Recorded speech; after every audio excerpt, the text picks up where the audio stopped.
Hola, ¿cómo están? Soy Adriana Campuzano, trabajo en el Poder Judicial de la Federación y he sido invitada para platicarles el día de hoy sobre tecnología y judicatura dentro del diplomado sobre Derecho de las Tecnologías organizado por la Barra Mexicana de Abogados, COFESE, por supuesto, y el auxilio invaluable del licenciado Omar Guerrero, que fue quien amablemente me invitó para estar el día de hoy aquí con ustedes. Les agradezco a los organizadores, por supuesto agradezco a ustedes esta oportunidad de dirigirme ahora. Originalmente el plan era estar ahí con ustedes de manera presencial, pero las cosas han cambiado y me parece una magnífica oportunidad para que utilicemos la tecnología y nos convenzamos de las ventajas y de las virtudes que tiene la tecnología en nuestra profesión.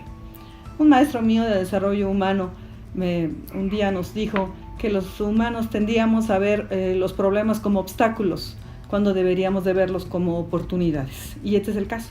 Una pandemia es una oportunidad de encontrar nuevas formas de comunicación y aplaudo la posibilidad de hacerlo a través de este medio. Pues miren, esta charla tendrá como propósito explorar algunas preguntas que pueden resultar interesantes.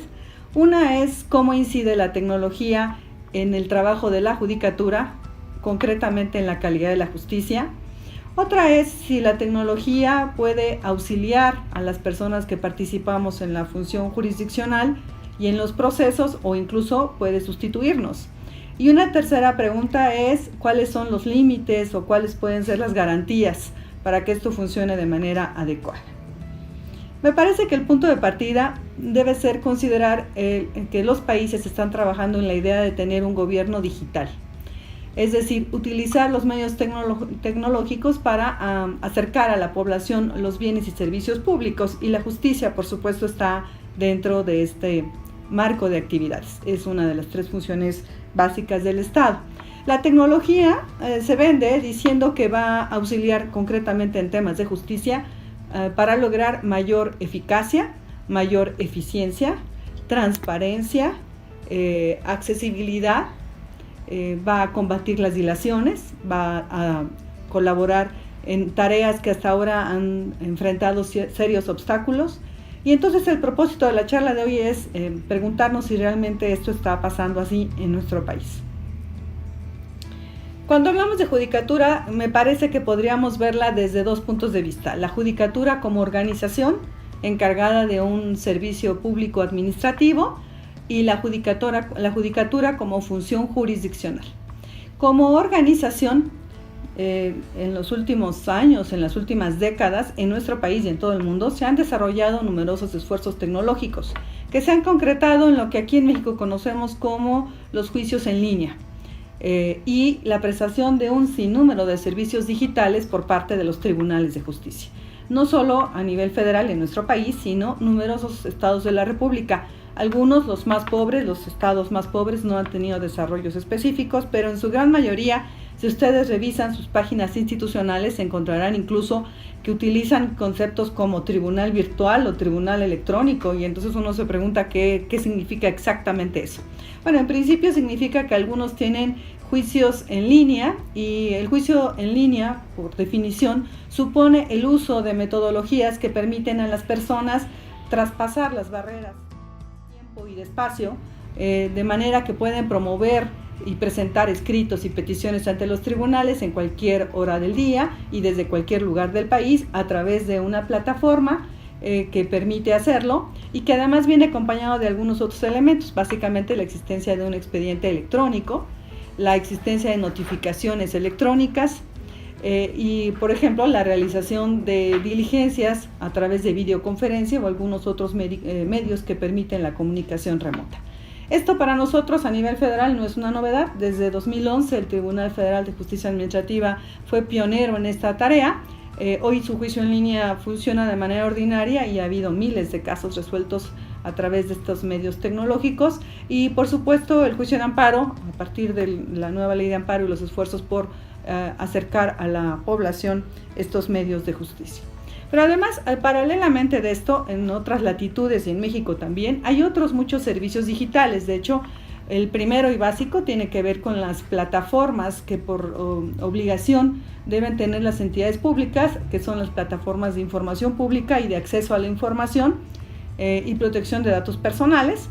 Y aparte de esto, muchos servicios, por ejemplo, el de tener las listas de peritos, el de tener la programación de las audiencias, las listas de los abogados, las páginas para darse de alta como abogados, la consulta de jurisprudencia, de legislación, de doctrina, de expedientes o sentencias, y algunas otras herramientas muy típicas de cada lugar. Por ejemplo, les puedo decir que un tribunal de nuestro país, el de Baja California, tiene un vínculo especial para la búsqueda de cadáveres en el CEMEFO, cosa que aparentemente no es común en otros tribunales, pero para ese tribunal resulta relevante que las personas puedan usar las nuevas tecnologías para encontrar o hallar evidencias de este género.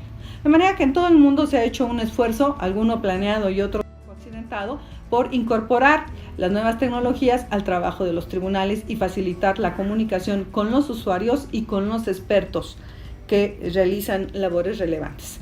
Por supuesto, en otros países están más avanzados que nosotros, porque ahí incluso pueden tener procesos de deliberación conjunta a través de medios remotos, lo que en México todavía no tenemos. De hecho, en México la experiencia del juicio en línea y los servicios digitales, en mi opinión, no ha trascendido a la calidad de la justicia. Ha mejorado las condiciones de acceso, pero ha dejado fuera, por ejemplo, a grupos que desde luego no tienen posibilidad de utilizar estas nuevas tecnologías. Me refiero a los discapacitados, por ejemplo, a las personas que no hablan nuestro idioma, tanto extranjeras como indígenas, a las personas que no tienen cultura digital, ¿no? Y a cualquier otra persona que por razón de recursos económicos pues ni siquiera tiene información ni idea de que existen estas plataformas. Como cosa anecdótica, les puedo compartir que cuando se reforma la ley de amparo, por ejemplo, y se piensa en el juicio en línea, se suprime la posibilidad de mandar cualquier promoción vía correo. En algún momento el legislador imaginó que como era una maravilla la tecnología, entonces ¿para qué hablábamos del viejo correo como un servicio útil? Pero fue necesario que la jurisprudencia corrigiera, diera un paso atrás y se diera cuenta que era necesario conservar algunos medios de comunicación porque efectivamente había un porcentaje de la población analfabeta digital. La última estadística del INEGI sobre el uso de las tecnologías en los hogares revela que un poco más de la mitad de los hogares mexicanos tienen internet. Y no estamos hablando además de la calidad del internet y de la confianza que pueden tener en utilizar el internet para acceder a estas plataformas tecnológicas. De manera que la pregunta sobre si ha trascendido realmente en la calidad de la justicia el uso de medios electrónicos, pues creo que debe tener una respuesta cauta. Sí, ha vencido barreras de acceso, pero si ustedes me preguntan qué pasa en los tribunales con los juicios en línea, no pasa nada distinto. Quizá las videoconferencias han facilitado las cosas de comunicación, los exhortos por vía de electrónica, la intercomunicación entre tribunales, la posibilidad de mandar expedientes, por ejemplo, del Tribunal Federal de Justicia Administrativa al juicio de amparo directo en línea. Sí, claro, han facilitado las cosas y han acortado los tiempos. Pero más allá de eso, trabajamos como si se tratara de un expediente escrito en papel y seguimos realizando los mismos procesos. De manera que las ventajas que ha ofrecido la nueva tecnología en términos de acceso puede ser que haya tenido alguna incidencia, pero no ha modificado centralmente lo que se hace en los tribunales, al menos en el Poder Judicial de la Federación. Digamos que en este primer bloque podríamos concluir que todos los tribunales del mundo están trabajando en incorporar la tecnología a sus procesos, en mayor o menor medida. Y pasan cosas curiosas. Ustedes estarán enterados que el Poder Judicial de la Federación, tanto la Suprema Corte como el Consejo de la Judicatura, han suspendido sus labores jurisdiccionales.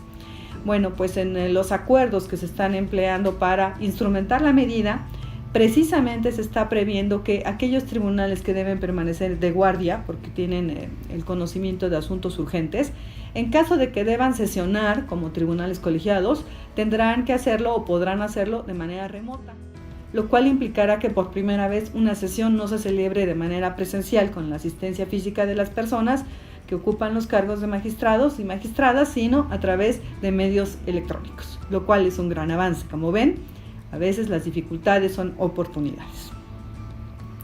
Si nos vamos a mirar la judicatura en realidad como función jurisdiccional, entonces sí llegamos a un ambiente totalmente distinto. Si nos preguntáramos de qué manera la tecnología ha influido en la judicatura, me parece que de entrada tendríamos que señalar 4 vertientes, de las cuales yo solamente comentaré 2.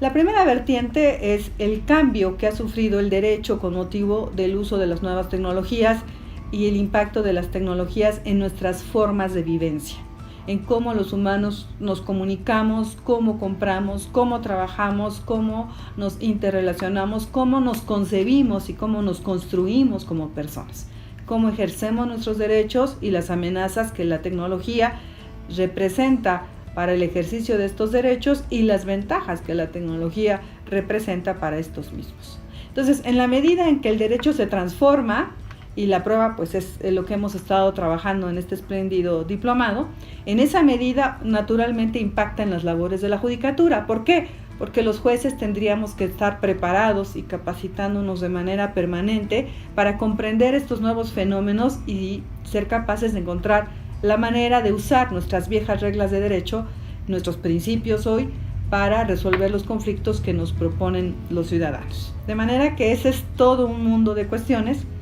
que de tener un poco de oportunidad, quizá en una próxima reunión podríamos mirar con algún detalle.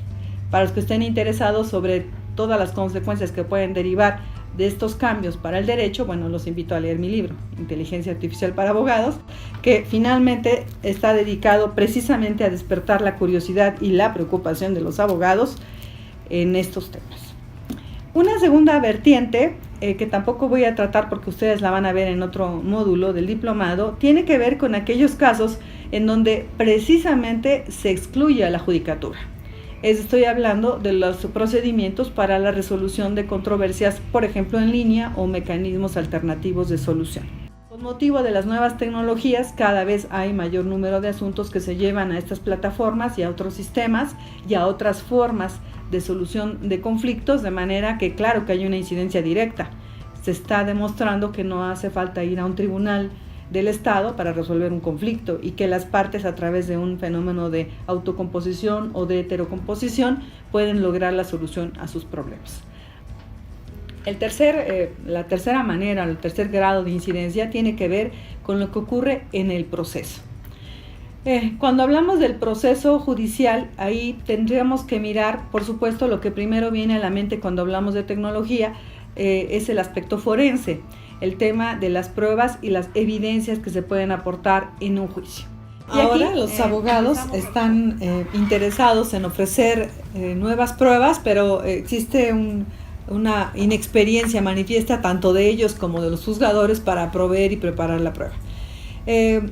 Tenemos varias experiencias, digamos las más comunes tienen que ver con lo que las personas aportan a los procesos, que correos electrónicos, mensajes de redes, otra clase de comunicaciones tecnológicas, grabaciones, en fin, y esta clase de evidencias, digamos, no son tratadas de manera uniforme.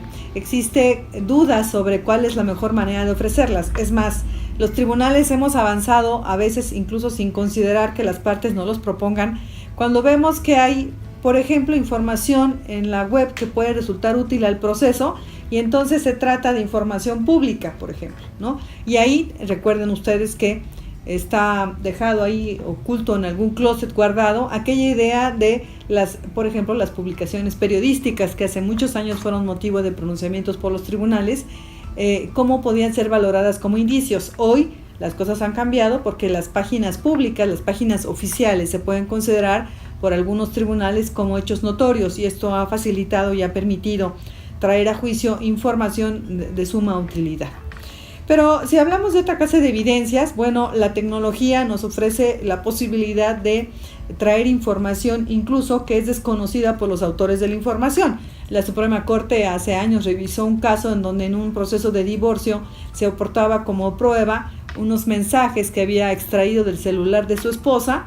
Se trataba de un tema de infidelidad y bueno, la sentencia de la Suprema Corte es muy interesante porque lo que está diciendo es que es cierto que se ha considerado que los padres en una familia tienen el derecho y el deber de vigilar las comunicaciones de sus hijos, y entonces ahí la frontera entre la intimidad de los autores del mensaje y los padres pues es muy delgada.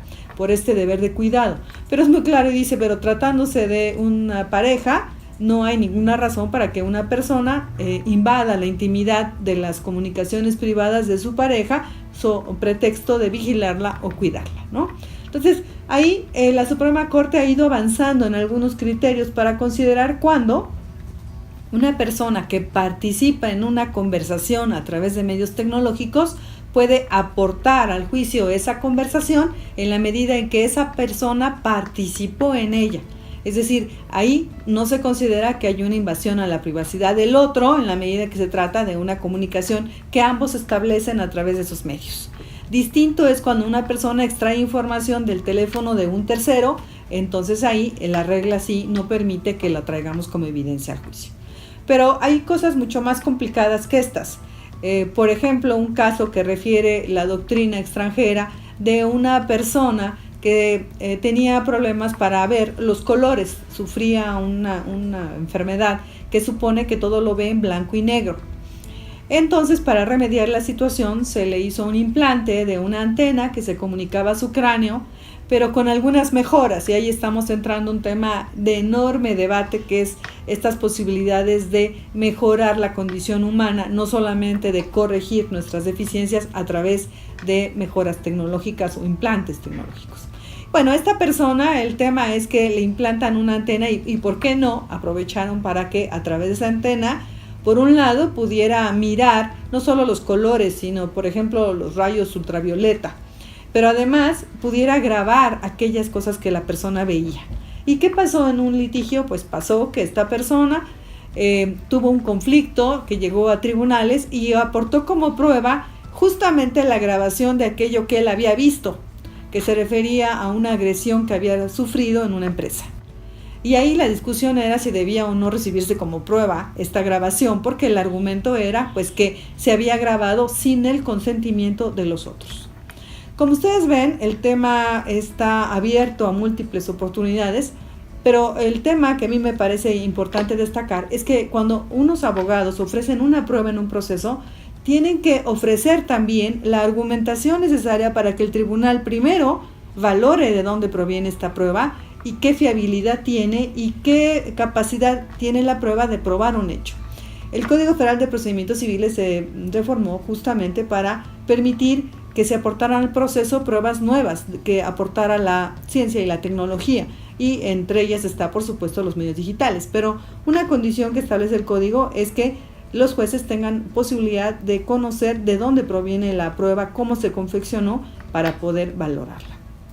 De manera que todo el tema de pruebas, incluyendo algunas controversias donde lo que se pretende probar, por ejemplo, es un contrato que ya no está documentado, ¿no?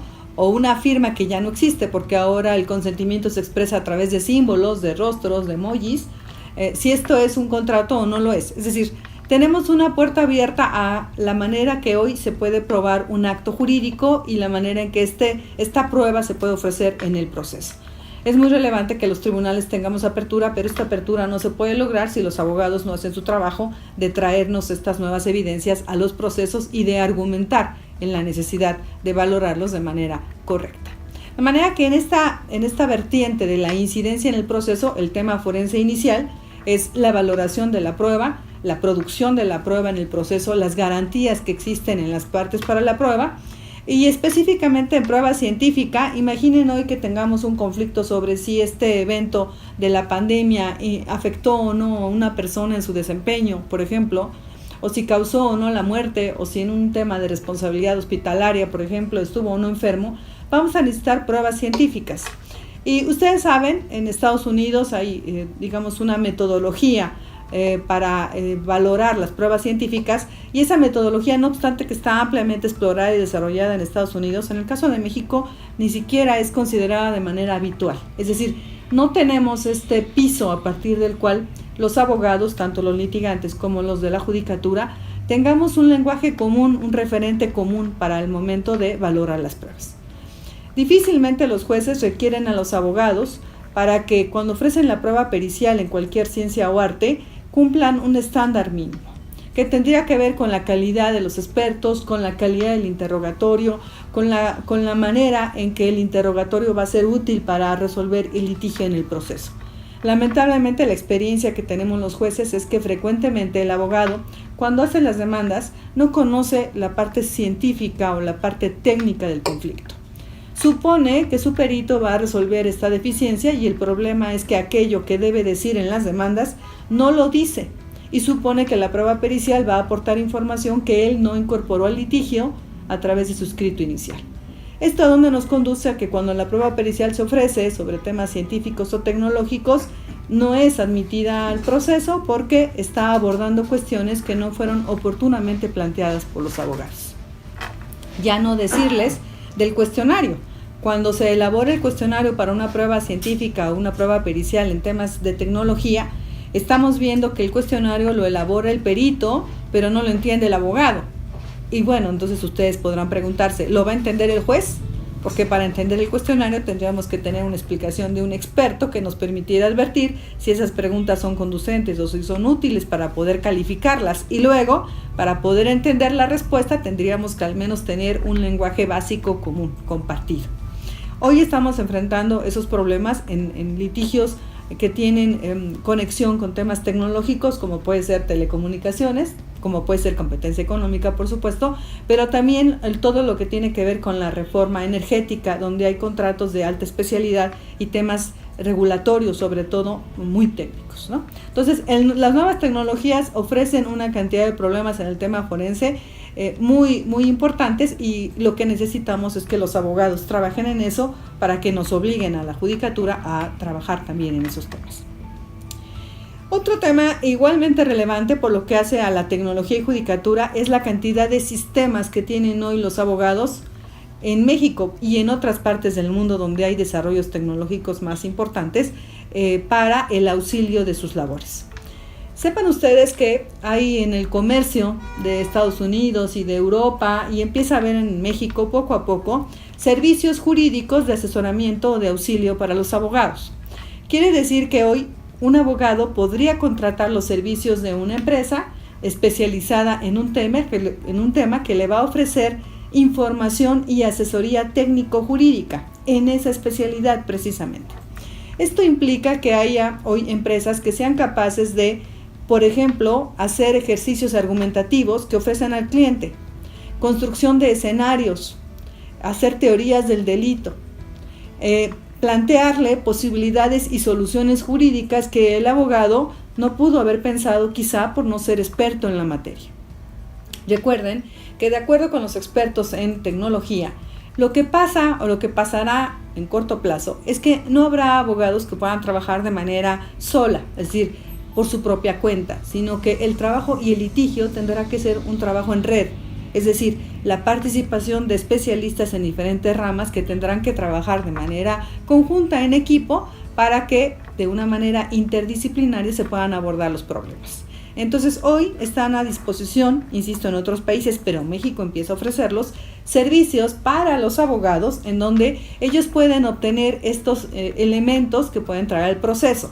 Por ejemplo, si ustedes quisieran plantear un caso difícil, ¿qué dificultad habría en contratar una empresa que se dedica a hacer esta clase de exposiciones argumentativas sólidas en un tema pertinente?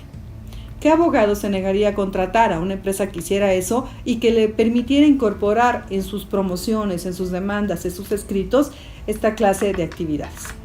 Lo que quiero decir es que, por lo que hace a la información que los abogados traen al proceso, desde la demanda y toda la secuela procesal, el uso de las nuevas tecnologías ofrece muchas ventajas que obviamente van a incidir en el desempeño de la judicatura. Porque nosotros como jueces lo que hacemos es ver qué nos plantean las partes y a partir de lo que nos plantean las partes tomar las decisiones. Entre más rica, más prolija, más profunda sea la argumentación, entre mayores elementos de juicio, entre más información nos traigan las partes, mejor trabajo podemos hacer en la judicatura. Hay conflictos en donde las partes plantean cuestiones muy novedosas, sobre todo en temas en donde estamos cuestionando el trabajo del Estado, por ejemplo, o temas macroeconómicos o temas muy especializados en ciertas materias, pero no ofrece ninguna prueba. ni nos traen información de derecho comparado, ni traen una búsqueda intensiva de jurisprudencia nacional e internacional, ni nos traen doctrina. Entonces, hoy los sistemas de inteligencia artificial y otros sistemas electrónicos, de los que vamos a hablar un poquito más adelante, le permitirían al abogado incorporar a sus promociones y a sus litigios estos materiales que harían un cambio definitivamente en la manera en que se plantean los litigios y se resuelven los litigios. Siendo un poco más audaces, hoy algunos hablan de la posibilidad de que haya abogados robots. Y suena como si estuviéramos hablando de películas de ciencia ficción, pero no es así. De hecho, ya hay servicios de asesoría legal que son prestados por chatbots, es decir, por sistemas informáticos inteligentes que a partir de un cuestionario asesoran a las partes. En otros países tenemos, por ejemplo, unos sistemas, uno que se llama Do Not Pay, que quiere decir no pagues, que es una creación de una persona que tenía conocimientos en la materia y que cometía muchas infracciones de tránsito, y un buen día dijo, bueno, yo que cometo tantas infracciones y me llegan tantos cobros, ¿por qué no reviso cómo están? Y entonces se le ocurre hacer un programa informático para revisar qué éxito tendría en caso de impugnar esas multas de tránsito. Así nace esta aplicación que hoy está disponible en Estados Unidos y en Gran Bretaña, y a partir de la cual cualquier persona que tenga una infracción de tránsito se comunica con esta aplicación, utiliza esta aplicación, y en un diálogo con este chatbot, que parece un abogado, pero que en realidad es un sistema informático, a través de este diálogo y una serie de preguntas que le hace el sistema, la persona le va dando información y el sistema concluye si esa multa es válida o no es válida, es regular o no es regular, tiene posibilidades de anularla o no. Si llega a la conclusión de que la multa no es regular, entonces el propio sistema le ofrece un escrito de impugnación, de reclamación a la parte para impugnarla.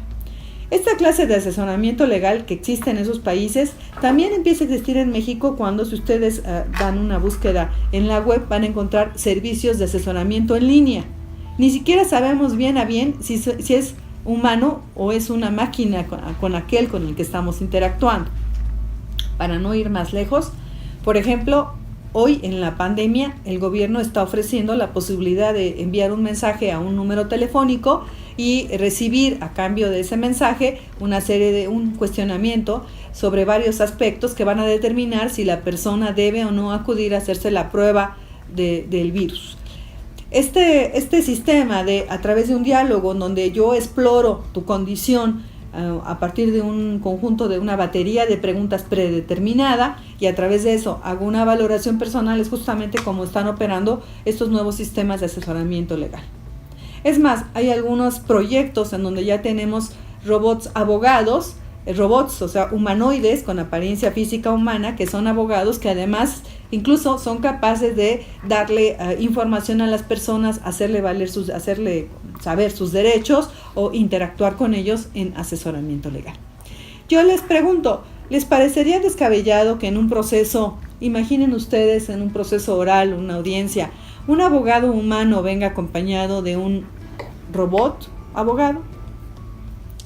¿Les parecería imposible? ¿Creerían ustedes que el tribunal debería prohibir eso? ¿Hasta dónde sería posible? Me parece que no tendríamos reparo en admitir que una máquina o una computadora puede ser un auxiliar o una herramienta tecnológica inteligente, y que no habría inconveniente en que en lugar de que fuera una computadora con un programa muy poderoso, fuera un robot con apariencia humana que estuviera sentadito ahí asesorando a su abogado en el texto de los artículos, en los criterios o precedentes existentes, en el razonamiento lógico que permitiera resolver una cuestión durante la audiencia. En fin, no estamos hablando de ciencia ficción, estamos hablando de lo que hoy es posible a través de máquinas que todavía no son robots humanoides, pero que a corto plazo seguramente será posible.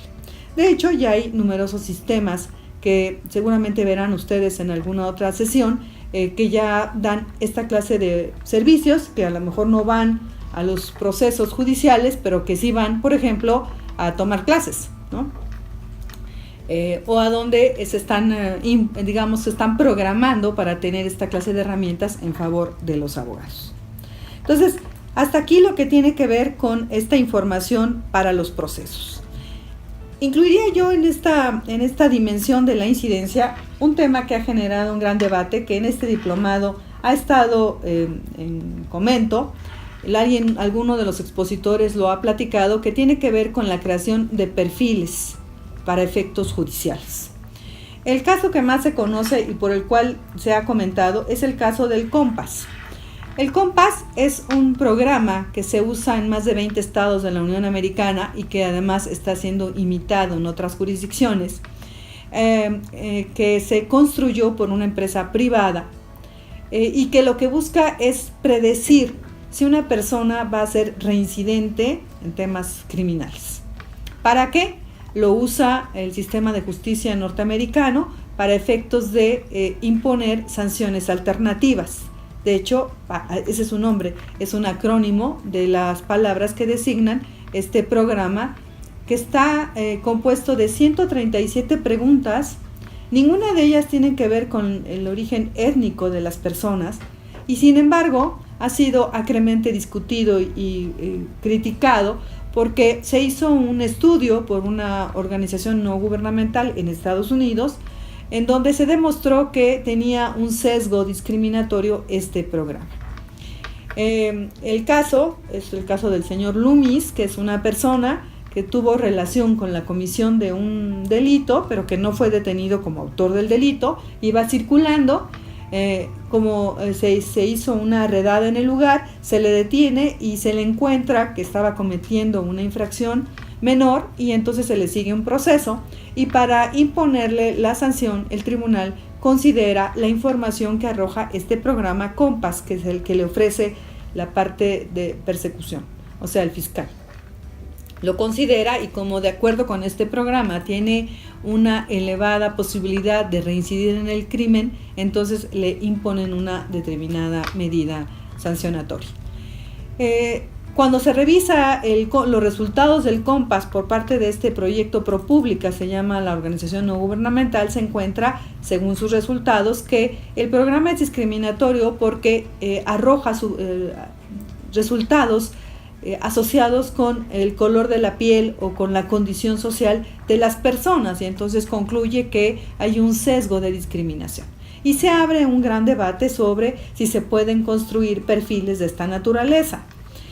Yo he escuchado el debate con mucho interés y entiendo la preocupación porque, bueno, en términos llanos y simples lo que se dice es que la suerte de una persona está predeterminada por lo que diga una máquina. Me parece que afirmarlo de esa manera es cierto, pero que pasa por alto otra condición. Hay estudios por parte de los expertos en materia de criminología que demuestran que cualquiera de las metodologías que se han usado tradicionalmente por humanos, no por máquinas, para predecir cuando una persona puede reincidir en el delito, carecen de bases científicas. Es decir, hasta antes del uso de estos programas, ¿qué hacíamos los jueces? ¿O qué seguimos haciendo los jueces en México y en otras jurisdicciones? Bueno, antes cuando se hablaba de la posibilidad de considerar a una persona como criminal, por sí, digamos, veíamos sus antecedentes, su historia, si tenía trabajo, su condición social, su familia, sus comportamientos, su estudio psicológico, su personalidad, su conducta en la cárcel. Y con todo esto, ¿qué hacíamos? Llegábamos a una conclusión puramente intuitiva. Es decir, me parece que puede delinquir. Por ejemplo, una persona que no ha tenido trabajo estable, que no tiene familia estable, que tiene un historial de delincuencia cuando era joven, más bien, no de delincuencia, de infracciones cuando era joven, una persona que es violenta, que ha tenido problemas en el centro penitenciario, ¿cuál sería la conclusión natural del juez? Es posible que esta persona, que no ha tenido un modo honesto de vida, salga del centro penitenciario y recaiga en los hábitos antiguos que ha tenido como persona infractora. Esto es intuitivo, puramente intuitivo. ¿Qué hace la máquina? La máquina, a partir de estas 137 preguntas, hace una generalización y usando parámetros estadísticos, puramente estadísticos, concluye si la persona tiene un índice determinado de reincidencia. De manera que no tengo la menor duda de que estos perfiles pueden ser discriminatorios en la medida en que toda la información que utilizan los sistemas tecnológicos actuales se las proporcionan los humanos. ¿Y qué hacemos cuando alimentamos y programamos las máquinas?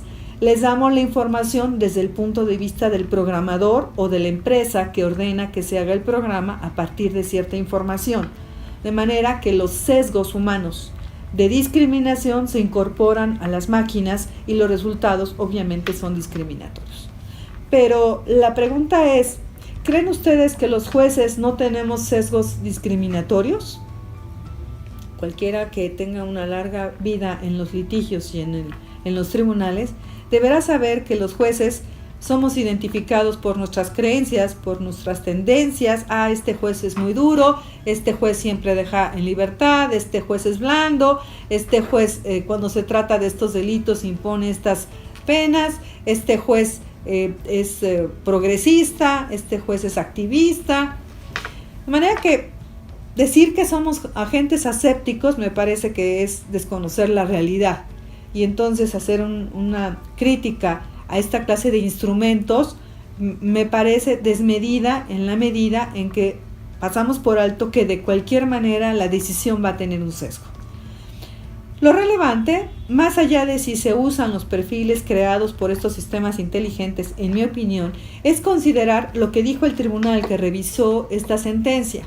Dijo que no estaba bien y no se permitiría que la decisión se tomara como consecuencia automática de este perfil.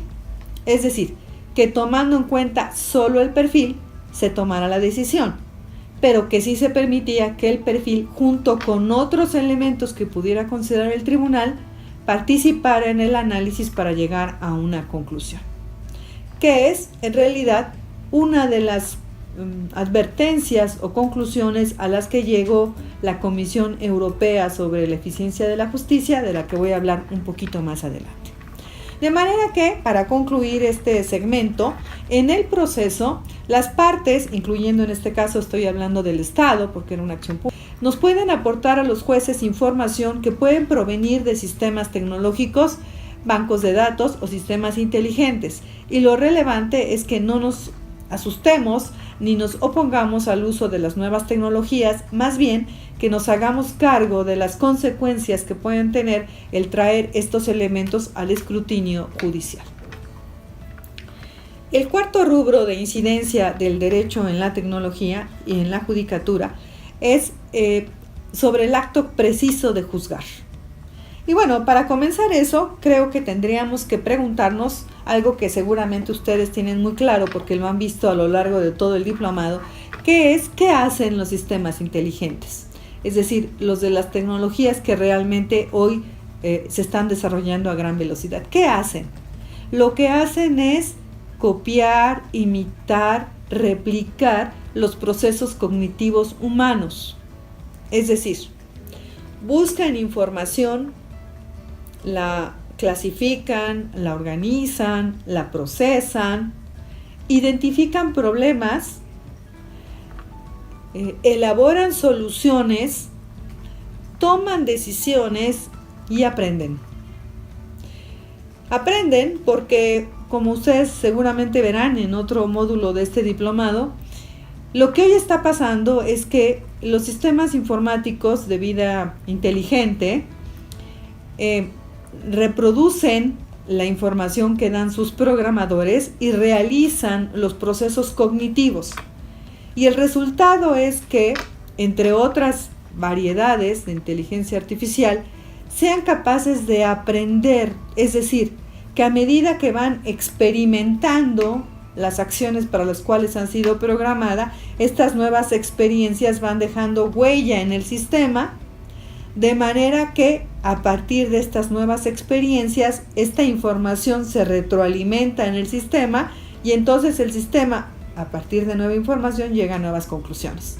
¿Qué es lo que hace el humano cuando aprende? Yo leí con mucho interés una investigación que demostraba cómo se logró que sistemas de inteligencia artificial trabajaran en el servicio de correo, identificando las direcciones. ¿Cómo se le enseñaba a una máquina a identificar los números? Y se llevaron algún tiempo para que la máquina pudiera identificar los números. Imagínense que para que la máquina aprendiera qué era un número, por ejemplo, el número 5, le tuvieron que incorporar, es decir, a su sistema de información, incluir número 5, la visión del número 5 en cualquier tipo, en cualquier modo, de cualquier tamaño, con cualquier sesgo, con cualquier figura. Y a partir de miles y miles y miles de números 5, la máquina es capaz hoy de identificar el número 5, aunque sea un 5 hecho de la manera que ustedes puedan imaginar. ¿Cómo la máquina aprendió lo que era el número 5? Justamente a partir de esta información que la máquina va acumulando a su sistema. Entonces, lo que hacen los sistemas inteligentes, entre otros, en una de las técnicas que hoy se aplica, que es el aprendizaje profundo, es justamente aprender. Si esto hacen los sistemas inteligentes, veamos qué hacemos los operadores del derecho. Comenzaríamos por pensar qué es el derecho. El derecho es un sistema de procesamiento de información. Miren ustedes, existe una realidad y lo que hace el derecho es extraer de la realidad un conjunto de datos, que es la información. La organiza y la procesa, la clasifica. ¿A través de qué? De un conjunto de conceptos, de categorías, de reglas. Recuerden que el derecho, entre otras cosas, es un conjunto de reglas y principios. Bueno, pues el sistema de reglas, tiene sus reglas, ya saben, reglas de reconocimiento. ¿Para qué? Para establecer un orden jerárquico de validez dentro del sistema, la fuente de validez de una norma en otra norma. Reglas de conectividad, cómo se relacionan las reglas de una norma con otra dentro de un sistema. Reglas de derrotabilidad, es decir, cuando tenemos un conflicto de normas, vamos a aplicar la especial sobre la general, la posterior sobre la anterior. Reglas de deducción, digamos, cómo razonamos los abogados, cómo hacemos inferencias. Reglas de transformación, cómo hacemos equivalencias jurídicas. Entonces, el derecho es un sistema de procesamiento de información.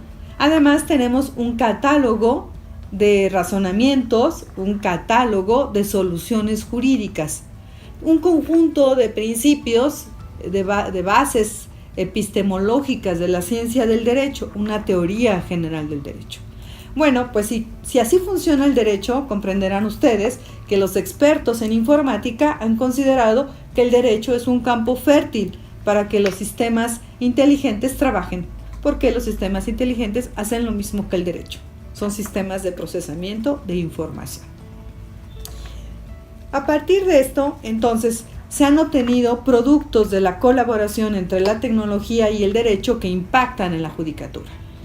Por supuesto, primero los sistemas expertos. Desde el siglo pasado se desarrollaron grandes bases de datos con buscadores que poco a poco han sido cada vez más sofisticados, hoy buscadores inteligentes.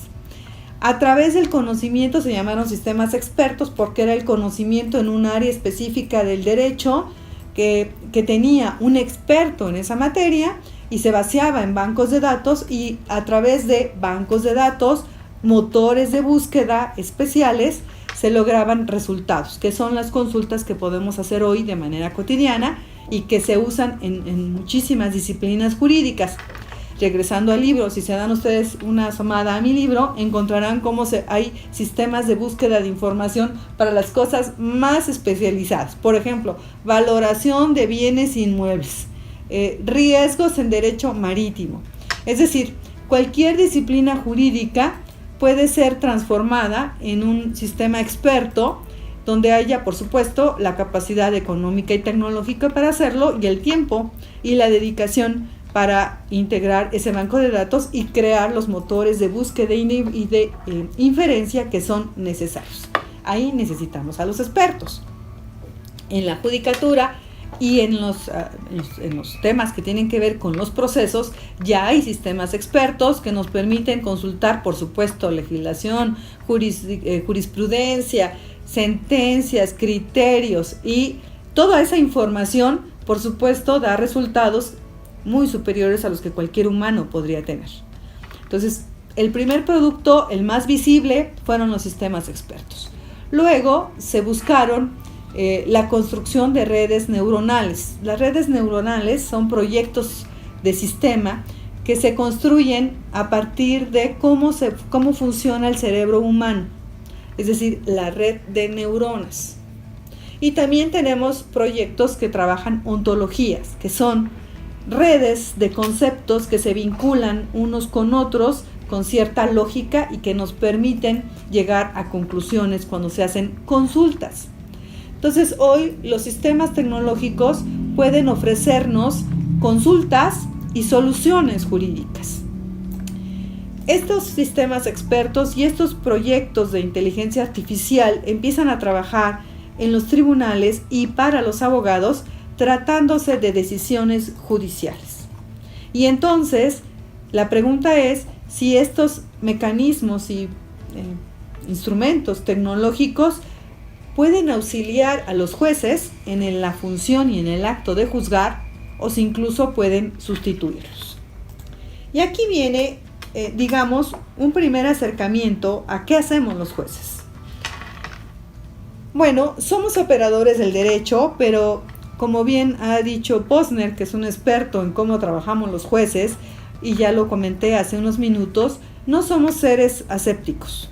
Somos seres humanos que juzgamos no solamente a través de estos sistemas de procesamiento de datos que es el derecho, sino que juzgamos con nuestra ideología, con nuestra experiencia, con nuestras creencias, con nuestros sentimientos, con nuestro sentido personal de justicia, que reaccionamos de diferente manera si el asunto está presente en medios públicos, si hay presión de la prensa, si es un asunto escandaloso, si hay un asunto de gran cantidad de interesados, y que además tenemos tendencias, creencias que rigen nuestra actuación. Si yo soy pro-quejoso, y así me he declarado en múltiples ocasiones, en caso de duda siempre resuelvo en favor del quejoso. Pero hay titulares que no son pro-quejosos, que son de estricto derecho y en caso de duda entienden que debe prevalecer la presunción de legalidad de los actos. Bien, ¿quién está bien y quién está mal? Ni estamos bien ni estamos mal. Es una condición inherente al juzgamiento por parte de los jueces en condiciones humanas. Entonces, ¿qué parte del acto de juzgar es el que puede ser afectado o sustituido por los sistemas informáticos? Y aquí les hablaría yo de que los expertos afirman que los jueces hacemos una serie de inferencias adicionales a las que haría cualquier operador, y que estamos hablando de las inferencias heurísticas. Por ejemplo, una es la inferencia de representatividad. ¿Esto qué significa? Que cuando nos llega un expediente al juzgado y tenemos que dictar una resolución, lo primero que hacemos es buscar un asunto parecido que hayamos resuelto. Es decir, el conflicto lo miramos y buscamos en qué se parece a un conflicto que tuvimos antes. ¿Por qué? Porque en un conflicto anterior ya tuvimos una solución. Si la solución nos parece satisfactoria, nos puede ayudar para resolver este nuevo conflicto. Tenemos el heurístico de accesibilidad, que quiere decir que cuando nosotros recordamos los asuntos que se parecen al que tenemos, en realidad solo recordamos los que tenemos accesibles, no recordamos todos. Recordamos aquellos que tuvieron algún elemento que los diferenciaba del resto y que por alguna razón quedaron en nuestra memoria. Tenemos otro heurístico que es el sesgo de confirmación, que es el de ajuste, el de anclaje y ajuste. Implica, y sí nos pasa frecuentemente, que cuando vemos un expediente y lo estudiamos, tenemos una decisión inicial. Y lo que hace el cerebro humano es generalmente buscar a través de los razonamientos del caso, confirmar nuestra impresión inicial. Es complicado y solo a través de cierto rigor académico y obviamente profesional, somos capaces de descartar la primera respuesta cuando nos convencemos de que era errónea, de que estaba siendo generada por una convicción equivocada, por un desconocimiento del problema, por una falta de análisis.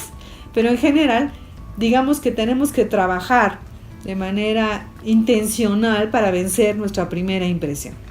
Y tenemos el heurístico de afección, que implica que tenemos un sentido de justicia, un sentimiento, una debilidad quizá que tiene que ver con la retórica del caso, con la calidad de la persona que estamos juzgando, con el funcionamiento de las instituciones, con el resultado del caso, y eso también determina nuestra decisión. Frente a estos parámetros, digamos, estos sistemas inteligentes, ¿qué nos pueden aportar? Obviamente, por lo que hace a la representatividad, es decir, al recuerdo de los asuntos similares, nos pueden ofrecer muchas cosas, porque ellos no van a recordar algunos, ellos recuerdan todos los que han sido alimentados a su sistema. En el caso de la accesibilidad, no van a recordar aquellos que se nos quedaron en la memoria por algún motivo, van a recordar todos. En el caso del anclaje y el ajuste, el sistema no va a tener una opinión inicial, va a tener una sola opinión, la que resulta de los procesos de razonamiento para los cuales ha sido programado. Y por lo que hace a la afección, seguramente no tendrá ningún sesgo, porque no va a tener, hasta ahora al menos, este sentido de justicia o esta sensibilidad asociada a la retórica de las partes. Como ustedes ven, entonces, en el acto de juzgar, los sistemas informáticos y especialmente los sistemas inteligentes pueden tener un trabajo importante. Pueden ser una herramienta de auxilio muy poderoso para los jueces, en la medida en que precisamente nos permita tener información completa y acabada. Nos dé elementos de análisis distintos, nos permita alcanzar grados de objetividad que no podríamos tener porque la memoria humana no nos lo permitiría. También nos permitiría ser más transparentes en la medida en que podríamos ser consistentes y decir cuando nos apartamos de una línea en la que hemos venido juzgando, por qué nos apartamos y por qué no. Es decir, abonarían a la seguridad jurídica. En contra, lo que estos sistemas pueden provocar es inmovilidad, porque si el sistema va a arrojar la respuesta que resulta de los miles de experiencias de expedientes anteriores, pues nunca va a modificar su decisión. Nunca va a tener una solución que sea justa porque haya situaciones ajenas al mero razonamiento jurídico. Nunca va a abonar a un cambio esencial en la manera de impartir justicia. De manera que va a traer soluciones del pasado para problemas del futuro. Por lo cual, no creo que de manera general se pueda aceptar que las máquinas puedan sustituir a los jueces humanos. Sin embargo, sí pueden ser herramientas valiosas. Si preguntamos qué ha ocurrido en las experiencias internacionales, bueno, han ocurrido que se han hecho algunos experimentos exitosos en lo que se llaman litigios de baja densidad. ¿Qué quiere decir? Bueno, que hay asuntos en donde realmente ninguno de estos heurísticos tiene un papel relevante porque son temas que prácticamente se vuelven ejercicios de subsunción o se trata de controversias administrativas que por alguna razón llevamos a los tribunales o de temas procesales tan explorados que será difícil que ocurra un asunto que merite una solución distinta. Por ejemplo, tenemos el sistema Prometea. Es un proyecto de la Universidad de Buenos Aires que trabaja realizando algunos proyectos de decisión y que está siendo utilizado por la Comisión Interamericana de Derechos Humanos, por ejemplo, en la confección de las resoluciones para reclamos de víctimas, que también presta servicios de traducción y de comunicación con los estados, y que, bueno, está haciendo, digamos, una actividad exitosa de apoyo, pero haciendo proyectos, que es lo relevante. Y estos proyectos coinciden con las decisiones en un porcentaje interesante que podría haber elaborado un ser humano. Otro caso es Víctor. Víctor es un sistema inteligente que revisa todos los asuntos que llega a un tribunal brasileño y los clasifica para identificar aquellos asuntos que tienen gran repercusión social, y obviamente esto contribuye a la gestión más rápida y eficiente de esos procesos. Tenemos, por supuesto, en China los famosos Cybercourt, que son tribunales virtuales que se han creado en una provincia de China y que se empiezan a extender a otras partes de China para conocer controversias asociadas con medios digitales. Estamos hablando de conflictos en Internet y de propiedad intelectual asociado a temas digitales. Y que además en este caso sí son los sistemas informáticos quienes dictan las resoluciones. Sin embargo, una garantía en todos los casos en que se ha admitido esta posibilidad es que las resoluciones sean revisadas por tribunales humanos. En Croacia se está haciendo un proyecto sobre robot jueces con esta misma idea, y en Canadá también tenemos un proyecto sobre la solución de controversias judiciales en temas de una cuantía menor y de propiedad horizontal. Como ustedes ven, a la pregunta de si un juez humano podrá ser sustituido por una máquina, la respuesta podría ser que en ciertos supuestos es posible siempre y cuando se tomen ciertas garantías. Uno, acabo de mencionarlo, que siempre las decisiones sean revisadas por tribunales humanos, y dos, que las decisiones estén fundadas y motivadas, es decir, que se explique cómo y de qué manera se llegan a estos resultados. Cuando se discutió el tema de Compass, al que me referí hace unos minutos, justamente una de las críticas centrales radica en que la construcción de los indicadores por parte del sistema no es transparente. Se trata de una caja negra, en donde la empresa que construye el sistema se guarda la información porque afirma que es un secreto comercial.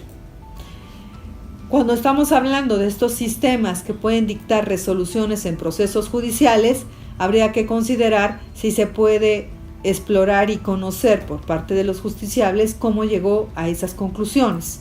Entonces hay un tema de transparencia que tendría que garantizar el que quedara claro cómo se construye esa decisión.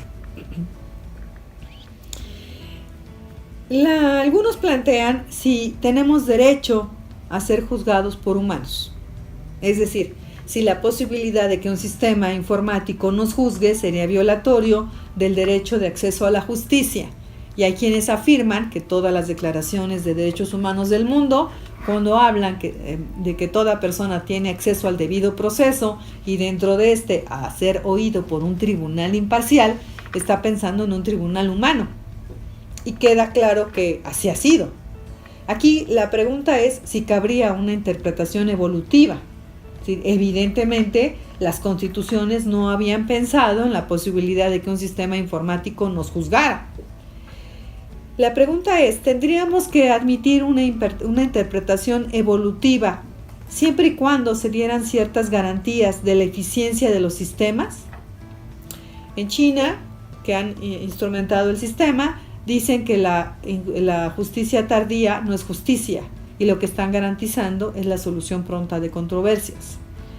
Yo me pregunto, quienes han resuelto sus controversias con empresas en comercio electrónico a través de un sistema informático del que seguramente les hablarán cuando exploren los mecanismos alternativos de solución de controversias y las ODR europeas, ellos podrán decir que es mejor el resultado que están obteniendo y estarían dispuestos a cambiar el mecanismo. Por ejemplo, los temas que tienen que ver con los tiempos de resolución y los costos del litigio, evidentemente no son comparables a los que les puede ofrecer cualquier justicia humana. Me parece que el tema pues es debatible y ahí está para que ustedes lo consideren en una noche en la que no puedan dormir y se imaginen qué sería ser juzgados por un tribunal de esta naturaleza virtual. Finalmente, tendría yo que hablar de los límites éticos de las relaciones entre la judicatura y la tecnología. Y ahí, bueno, por supuesto, existe un gran debate sobre si es momento de que los estados regulen estos nuevos fenómenos, creando normas en cierto sentido, en un sentido o en otro, o si es más bien que debemos apostarle a los límites éticos que podemos imponernos como sociedad.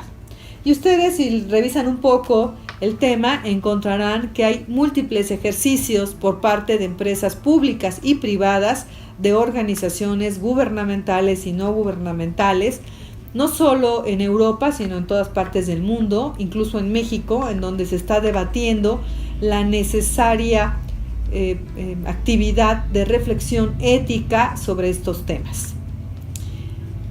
Y ahí me gusta siempre citar la Carta Europea Ética.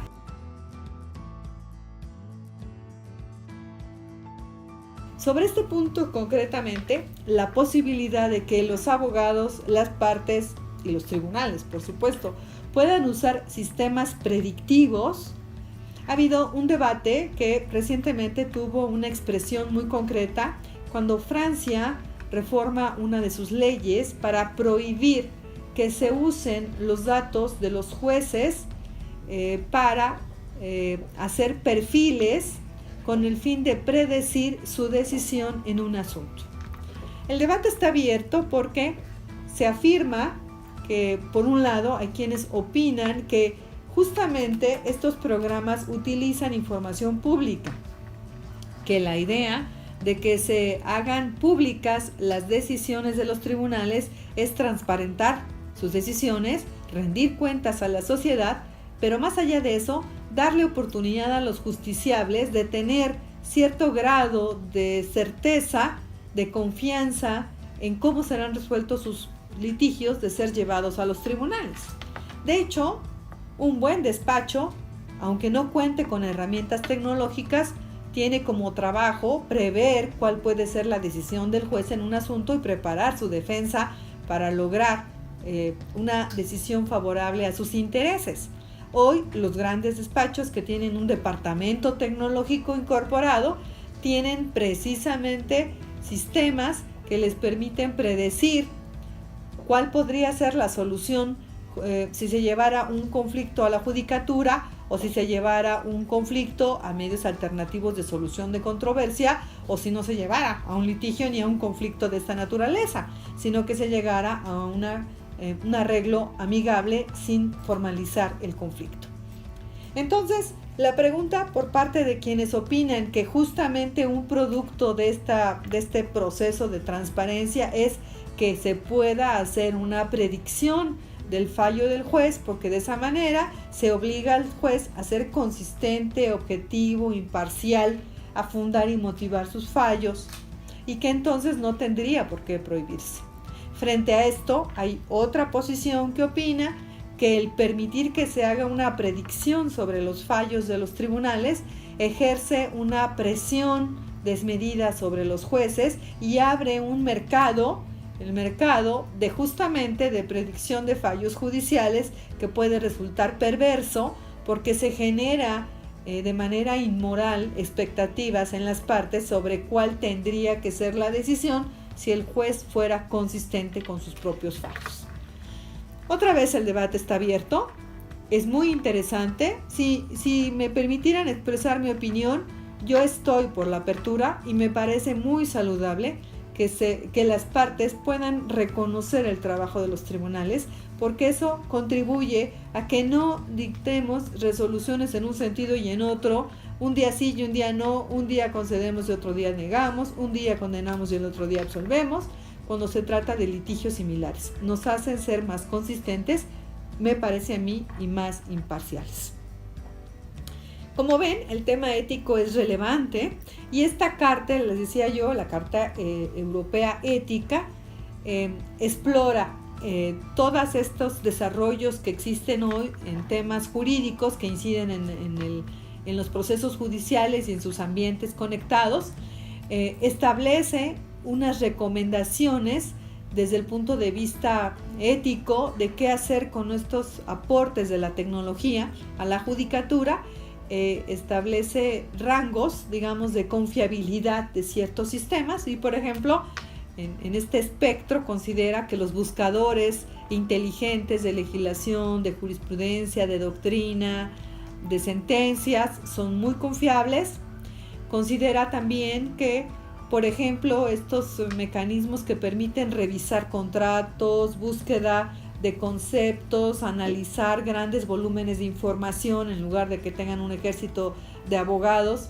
Escuchaba la exposición de un maestro de Derecho Informático y dijo que se había hecho un experimento muy interesante donde un despacho muy prestigiado tenía un cuerpo de abogados para revisar unos contratos y paralelamente se había hecho la revisión por un sistema informático creado con ese propósito para demostrar si era confiable o no el sistema, y que después de haber hecho el ejercicio de numerosos abogados en equipo frente al sistema, ambos habían llegado a resultados similares, lo que demostraba la confiabilidad del sistema informático, con una pequeña diferencia. Los abogados se habían llevado muchas horas en alcanzar el resultado y el sistema lo había hecho en unos cuantos segundos.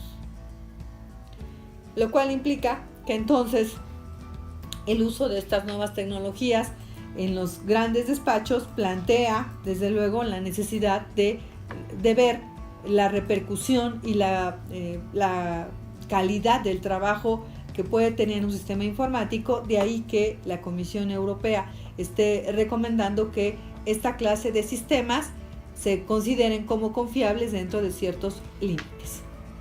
Después empezamos con los problemas. Están las plataformas para resolución de controversias, que son las ODR, que en Europa tienen una regulación relevante, y tratándose de esto, la Comisión en la Carta Europea recomienda que exista cierta prudencia, sobre todo con aquellas plataformas en donde no hay intervención humana.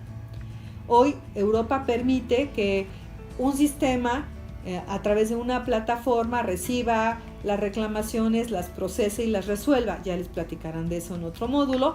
Y sobre estos sistemas alerta la Comisión Europea cuando no hay intervención humana. Por supuesto, eleva las alertas cuando se trata de justicia predictiva y de perfiles criminales o de otro género que son construidos solo con información estadística. Dice que deberá considerarse el uso de estas herramientas cuando exista más información no disponible actualmente. De manera que hace estas recomendaciones éticas que me parecen muy puntuales y tendrían que ser consideradas por nuestros expertos. Finalmente, la propia Carta Ética establece un catálogo de principios y el Parlamento Europeo también los ha pregonado. Y bueno, son muy básicos, como ustedes podrán imaginar. Tienen que ver con que el uso de las nuevas tecnologías en la judicatura y en sus ambientes relacionados siempre persigan el respeto y la defensa de los derechos humanos, no sean discriminatorios, sean transparentes, busquen la equidad, se considere a los usuarios que estén ilustrados, es decir, que haya capacitación para el uso de estas nuevas tecnologías, y el principio que me parece más importante, que es que el usuario humano siempre esté a cargo, es decir, que seamos nosotros responsables del uso de estas nuevas tecnologías. Como ha dicho el Parlamento Europeo, en todos los sistemas inteligentes siempre debe haber el botón de apagado. Bueno, hasta aquí mi intervención. Espero que les haya resultado de utilidad. Hasta pronto.